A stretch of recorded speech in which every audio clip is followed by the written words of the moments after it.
मोहम्मद साहब के जो दामाद थे, जिनको आप हजरत अली के नाम से पहचानते हैं और जिनके बारे में आपने सुना था, वो एक ही बार संसार में ब्रह्मदेव ने जब अवतरण लिया था तो वो हजरत अली के रूप से एक ही बार हुआ था। अभी आपको आश्चर्य होगा, एक मुस्लिम साहब हमारे पास आए और उनके पेट में शिकायत थी, जिसको हम कहते हैं कि स्वाधिष्ठान चक्र पे ब्रह्मदेव का स्थान है, और लेफ्ट साइड में पकड़ थी, तो लेफ्ट साइड में अवतरण का नाम लेना पड़ता है। तो हमारे साथ एक सहयोगी बैठे थे, तो मैंने कहा इनका लेफ्ट साइड पकड़ा हुआ है, अब इसका क्या इलाज हो सकता है। उनका, माता जी आपने एक दिन कहा था कि ब्रह्मदेव ने हजरत अली के रूप में अवतरण लिया था। मैंने कहा अच्छा जरा हजरत अली का नाम खोलो, और जैसे ही उनका नाम लिया एकदम, वो अगर यहाँ हाजिर भी हो तो वो आपको बता सकते, एकदम से उनकी कुंडलिनी जागृत होकर के और वो पार हो गए और उनकी शिकायत मिट गई। अब कोई वहां पूना में लोग कहेंगे माता जी तो मुसलमान धर्म का प्रचार करें। अरे क्या मुसलमान और क्या हिंदू और क्या ये एक ही तो भगवान ने बनाए हैं ना, और ये जितने भी बड़े बड़े अवतरण हुए सब आपस में रिश्तेदार हैं, ये तो हम ही झगड़ रहे हैं आपस में। क्राइस्ट ने भी कहा है कि those are not against me or with me. वो कौन है? वो बेचारे 3 साल 4 साल उन मूर्खों के बीच में रहे, उनको पकड़ करके फांसी दे दिया। अब यहाँ साईं बाबा का फोटो आप मानते हैं, जो कि साईं बाबा स्वयं मुसलमान ही तो थे और वही अवतरण है, साईं बाबा भी दूसरे तीसरे कोई नहीं, फिर उनको क्यों मानते हैं? जो मुसलमान हो चाहे कोई भी हो, जब वो परमात्मा के चरण में है और जब वो पार हो गया है तो वो सबको वंदनीय होता ही है। और इस देश में विशेष करके जैसे ख्वाजा निजामुद्दीन साहब थे, ये पार आदमी थे, और उनको ये खिलजी नाम के गधे राजा ने इतना परेशान कर दिया, अंत में उसी का मृत्यु हो गया। लेकिन वो थे ही जो ऊंचे हैं, वो चाहे मुसलमान हो चाहे हिंदू हो चाहे कोई, इस भारतवर्ष में हमेशा पूजा जाए। और आप अगर इस भारतवर्ष की जनता है और आप इस भारतवर्ष के रहने वाले हैं तो आपको पता होना चाहिए कि इस देश में इन छोटी छोटी बातों को लेकर के और बड़ी बात नहीं मिलाई जाए। हीरे को यहाँ पर कोई ले जाके गोबर में नहीं मिला देता। ये हीरे की बात है, जो हीरा है वो हीरा ही है, वो चाहे किसी भी जाति में पैदा। और कौन सी ऐसी जात है जो अपने को सबसे बड़ा अच्छा समझे बैठी हुई है? ये जाति बना बना के ही तो आपने परमात्मा का भी ठिकाना कर दिया। मराठीत म्हणायचं म्हणजे खोबरं केलंय देवाचं। अब तो यह हालत आ गई है कि पहले तो हम बंबई वाले थे, फिर बंबई में हम मुसलमान थे, कोई हिंदू थे, कोई क्रिश्चियन थे, और अब तो हम ये बिल्डिंग वाले हो गए, और बिल्डिंग वाले में भी हम ये माला के हो गए। क्या मनुष्य इसलिए बना है कि संकीर्ण से संकीर्ण और छोटा से छोटा। इस चक्र पे सिंबल के लिए हमको मानना चाहिए समुद्र। समुद्र इसका सिंबल है। जब आपका ये चक्र खराब हो जाता है तो समझ लेना कि आपके अंदर की जो समुद्र की जो विशालता है वो बिल्कुल संकुचित हो गई, कहीं दब गई। अगर पेट का कैंसर किसी आदमी को होता है तो उसको ये पता होना चाहिए कि पेट का कैंसर उसके इसी गलत नाव से हो जाता है। समझ लीजिए कोई अगर मुसलमान है, था ही अभी अब एक केस हुआ था, एक मुसलमान डॉक्टर है तो हमारे पास आए, उनको पेट का कैंसर था, वो ईरान के रहने वाले। तो मैंने उनसे बताया कि देखिए आप मेरे पास ट्रीटमेंट के लिए तो आए, लेकिन आपके बड़े पक्के मुसलमान हैं। हालांकि ईरान में इतने पक्के मुसलमान नहीं होते। वो कहा हाँ साहब मैं तो हूँ और मैं तो कोई चीज को नहीं मानता। तो मैंने कहा कि आप दत्तात्रेय को मानेंगे? पहले नहीं मैं तो उनको नहीं मान सकता। तो मैंने कहा अगर आप दत्तात्रेय को नहीं मान सकते तो मैं आपको ठीक नहीं कर सकती। अगर ये दत्तात्रेय के सारे अवतरण हैं तो आप एक हाथ को माने और दूसरे हाथ को नहीं माने तो क्या वो मान सकते? मैंने कहा आपको दत्तात्रेय को मानना पड़ेगा। उनका नहीं हम तो इसको नहीं मान सकते, तो बहुत गलत बात है माता जी आप कह रहे हैं। मैंने कहा अच्छा ठीक है आप जाइए। उसके बाद वो फिर लंदन में पहुंचे कि भाई इन्हें किसी तरह से कर दो। कैंसर की बीमारी हो गई तो जरा से फिर कान पकड़े जाते हैं, कहले जो भी कहिएगा। मैंने कहा चलो टीका लगाया उनको। मैंने कहा चलो हाथ जोड़ करके और दत्तात्रेय का उनसे मैंने मंत्र कहलवाया, और उसके बाद आज वो भगवान की कृपा से ठीक है।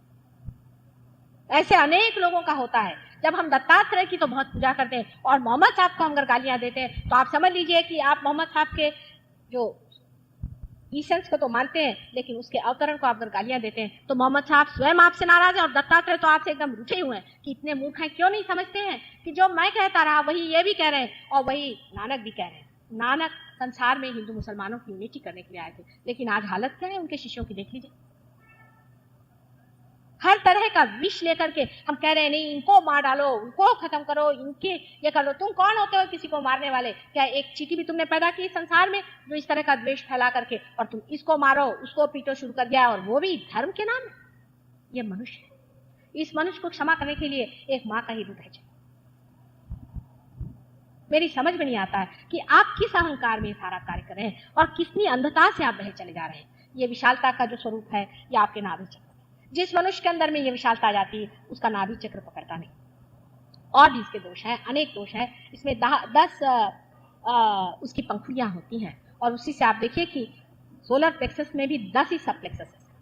हालांकि वो फिजिकल साइड में सोलर प्लेक्सस से लोग देखते हैं, उसका इमोशनल साइड नहीं देखते। लेकिन नाभि चक्र बहुत ही महत्वपूर्ण है। आप किसी के घर खाना खाने जाते हैं, किस भावना से खाते हैं, क्या खाते हैं। अब राक्षस को आपको पहचाना तो वो जरूरत से ज्यादा खाता है, बहुत ज्यादा खाता है, और या तो वो बिल्कुल ही नहीं खाता है, भूखा ही रहता है, क्योंकि फिर वो भूत ही खाते रहता है मेरे ख्याल से, कि पता नहीं क्या करता है। बहुत अति खाने वाला और बिल्कुल ही कम खाने वाला, दोनों ही आदमी ठीक नहीं, व्यर्थ बीच में जो मिल जाए तो खाए। खाने के मामले में हमारे देश में बहुत ही ज्यादा लोगों को इंटरेस्ट है। घर जाते साथ बीवी से पूछेंगे, हाँ भाई क्या बनाया बताओ। औरतें सवेरे से शाम तक यही सोचती रहेंगी कि शाम को क्या बनाए जिससे आदमी का अपना पेट पूरा बिगड़ जाए, वो घर में ही बैठा रहे, दफ्तर ही न जाए।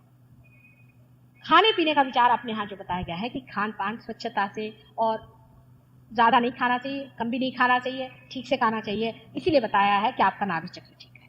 लेकिन जो वेजिटेरियनिज्म के पीछे में लोग हर तरह का प्रकार करते हैं, इसके लिए नहीं बताया गया, या उपवास के लिए नहीं बताया गया कि रात दिन आप खाने की बात सोचते रहे कि आज मैं क्या खाऊंगा, शाम को मैं क्या खाऊंगा, आज मेरा उपवास है, आज मैं क्या खाऊंगा, इसके लिए नहीं बताया। वास्तविक में तो सारे सहयोगी कहते बाबा उपवास नहीं, मेरे मन के विरोध में पड़ता है, मैं तो उससे प्रसन्न नहीं हूँ। हाँ, नहीं खाना हो तो कुछ और चीज खा लो, उसकी क्वालिटी बदल डालो, लेकिन जो उपास सवेरे से शाम तक आप सब आज उपास से बैठे हैं, वो लोग पार नहीं होते। मैं आपसे बता, अगर आप उपासड़े लोग होंगे तो आप पार नहीं हो सकते। ये जानना चाहिए कि उपास करने से अगर परमात्मा मिलता है तो अपने देश में तो एटलीस्ट 30-40% लोग तो ऐसे ही पार हो जाने चाहिए। इस तरह की बेवकूफी की बातें किसने बताई? उल्टा परमेश्वर ने जो दिया है उसको प्रसन्न चित्त हृदय से लगा करके आप खाइए और सुख से रहिए। इस तरह से जब आप रहिएगा, जिस तरह से आप कर कार्य करेंगे, तो आप देखिए कि परमात्मा भी आपसे प्रसन्न रहेंगे और सारा संसार भी आपसे प्रसन्न। लेकिन आप तो उस वक्त भी उपवास करते हैं जबकि परमात्मा का गौरव करने का समय, जब परमात्मा का गौरव करने का समय है उस वक्त आप क्यों उपवास करें? खाने पीने के मामले में और भी बहुत सारी हमारे यहाँ बातें कि हम लहसुन नहीं खाते हैं। लहसुन नहीं खाना चाहिए अगर आपका ब्लड प्रेशर लो हो। अगर आपका ब्लड प्रेशर हाई है तो लहसुन जरूरी खाना चाहिए। सब चीजों का एक एक नियम होता है। हमारे यहाँ तो एक जनरल चीज है कि वो उनके यहाँ मैं गई थी, वो हरा धनिया की पत्ती नहीं खाती तो मैं भी नहीं खाती। अरे भाई क्यों नहीं खाती? उन्होंने छोड़ दिया तो मैंने भी छोड़ दिया। माने जैसे कि हमने पहले तो बुद्धि को ही त्याग दिया। खाने पीने से परमात्मा नहीं मिलता है, उल्टे खाने पीने में इतना चित्त लगाने से जरूर परमात्मा छूट जाएगा। रात दिन खाने पीने में व्यस्त रहने से भी नाभि चक्र पकड़ता है। अब बहुत से लोग ये कहते हैं कि माता जी जिनको खाने को भी पूरा नहीं मिला वो परमात्मा की ओर कैसे जाए?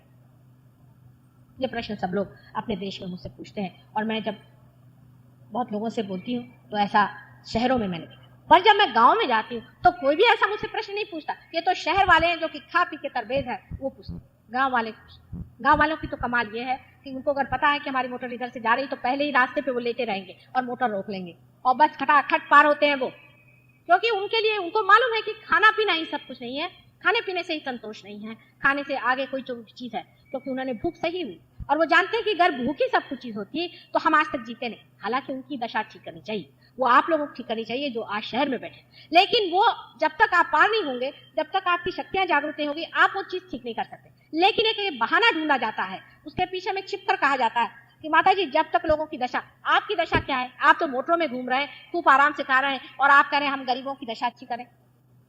अगर कोई भूखा आदमी मुझसे ऐसा आकर कहे तो मैं उस बात को मान्य कर सकता, लेकिन मैंने आज तक देखा नहीं कि कोई गरीब आदमी ऐसी बात उठाएगा। यहाँ पे कलवा से बहुत ही गरीब खानदान के लोग हमारे यहाँ, और जब भी आएंगे कोई ना कोई फूल लेके आएंगे। मैंने कहा क्यों बेटे इतना खर्चा करते हर समय? मुझे उनका बड़ा जी लगता है, इतने प्रेम से आते रहते हैं और इतने प्रेमी लोग हैं। अभी मैं उनके यहाँ प्रोग्राम में गई तो जहाँ से मेरी मोटर से मैं गई हूँ उतने सारा रास्ता इन लोगों ने बत्तियां जलाई थी, और वहां पहुंची तो सारी बत्तियां, और इतने गांव के लोग 1000 आदमी इतने प्रेम से वहां पहुंचे। मैं एकदम से मेरे तो जी भराया। मैंने कहा बेटी इतना तुमने क्यों खर्चा किया? हमारे व्यवस्थापकों से मैंने कहा बाबा इनका जो पैसा दे दो, इतना इन्होंने खर्चा किया, इनका पैसा दो। कहा माता जी हमने तो एक पैसा नहीं खर्चा किया, लोगों को पता हुआ कि आप आ रहे हैं तो ये साहब ने हमको ये भिजा दिया, उसने वो भिजा दिया, जिसका मंडप था उसने अपने आप लगा दिया कि चलो माता जी हमारे आशीर्वाद करें। कभी मैंने देखा नहीं कि उन्होंने हमसे कहा कि हमें खाने को दो कि पीने को दो। माँ हमें परमात्मा, वो लोग मांग रहे हैं और आप लोग उस आड़ में भाग रहे हैं। आप जिस दिन पार हो जाएंगे, आप स्वयं इस चीज को पालेंगे, तो यही स्थान है जहां पर श्री विष्णु और लक्ष्मी जी का स्थान है। और जिस वक्त ये जागरूक हो जाता है तब आपको आश्चर्य होगा। इन्हीं की बात मैं बताती हूँ जो कलवा के हैं। तो मैंने उनसे कहा कि भाई तुम रोज मेरे लिए एक हार लाते हो, तो इतना खर्चा करते हो, मुझे बड़ा दुख लगता है। और हमेशा मैंने देखा एक हार लेके वो आते हैं। मैंने कहा बेटे इसका पैसा तो बहुत लगता है, तुम मत लाया करो। नहीं माँ, कहने हम आपसे बता नहीं सकते, हमारे साथ एक बड़ा चमत्कार हो।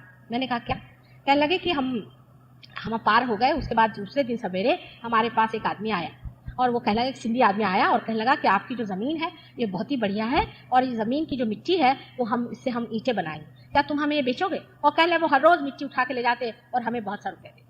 उनके अंदर की लक्ष्मी जब जागृत हो गई तो पैसा को क्या, पैसा माने संपत्ति आपके अंदर आ जाए। अगर आप पार हो जाएं तो आपके अंदर स्वयं साक्षात लक्ष्मी जागृत होती है।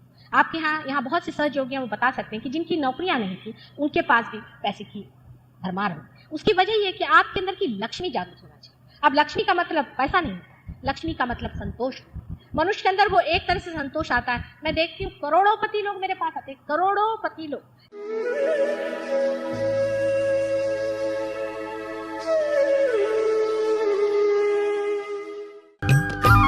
सब्सक्राइब कीजिए कुंडलनी जागरण को और प्रेस कीजिए बेल आइकन को, जिससे कि आपको मिल सके हमारी लेटेस्ट वीडियो सबसे पहले।